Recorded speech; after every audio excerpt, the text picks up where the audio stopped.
ప్రభు ఎత్తినటువంటి పాత్ర ఆ మూడవ పాత్ర ఏంటిదరట? దీవెన పాత్ర.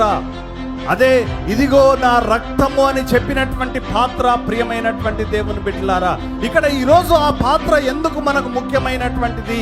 ఇక్కడ యేసుక్రీస్తు ప్రభు ఏం చేశాడు? ఆ రక్షణ పాత్రను ఆయన తీసుకున్నాడు. తండ్రికి ప్రార్థన చేస్తున్నాడు. ఏమని? మత్తయి సువార్తలో చదువుకుందాం, 26వ అధ్యాయము 38వ వచనం. అప్పుడు నా తండ్రి, సాధ్యమైతే ఈ గిన్నె నా యుద్ధ నుండి తొలగిపోని. చూడండి, దేవుడు ఒక గిన్నె ఇచ్చాడు. ఎవరికి? యేసు ప్రభుకి తండ్రి అయినటువంటి దేవుడు ఏమిచ్చాడు? ఒక గిన్నె ఇచ్చాడు. ఆ గిన్నెలోనే తాగమన్నాడు. మనం ఇర్మియా గ్రంథంలో చదివితే మనకు అక్కడ అర్థమవుతుంది. బబులోను గురించి దేవుడు ఒక పాత్రను పెట్టాడు. అన్ని జనాంగములకు ఈ పాత్రను తాగనిమ్ము, ఈ పాత్రలను త్రాగి మత్తులు కానిమ్ము, ఎవరైతే నిరాకరిస్తారో వారిని నేను శిక్షించబోతున్నాను అని దేవుడు చెప్పాడు ఇర్మియా ప్రవక్త ద్వారా. కాబట్టి అందరూ ఆ పాత్రను త్రాగడం అనంటే ఆ రాజు కింద బానిసలుగా ఉండడం, ఆ రాజు యొక్క అధికారం కింద వాళ్ళు రావడం, ఆ రాజుకు లోబడాలి, ఆ రాజు కింద వాళ్ళు అణిగిమెనిగి ఉండాలి. ప్రియమైనటువంటి దేవుని బిడ్డలారా, ఇక్కడ కూడా యేసు ప్రభు మనందరికీ ఈరోజు దీవెన పాత్రని ఇచ్చాడు. కానీ మరి యేసు ప్రభు ఏ పాత్ర తాగాడు?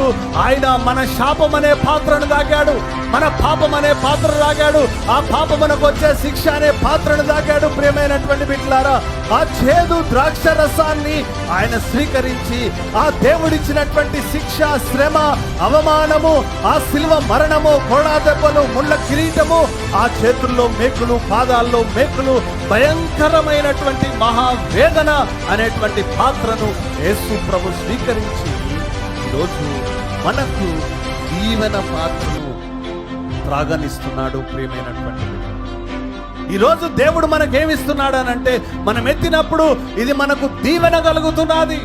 ఏం దీవెన కలుగుతున్నది? మన పాపములు క్షమించబడుతున్నాయి. ఏమైతున్నాయమ్మా? ఆ రక్తము ద్వారా మన పాపములు క్షమించబడ్డాయి, మన పాపములు విమోచించబడ్డాయి, మన పాపములకు ప్రాయశ్చిత్తము జరిగించబడ్డాది. ప్రియమైనటువంటి దేవుని బిడ్డలారా, మనం చేసినటువంటి పాపములను బట్టి దేవుడు వాటిని తుడిచివేసి దేవుడు ఏం చేస్తున్నాడు? మనకు దీవెన అనుగ్రహిస్తా ఉన్నాడు.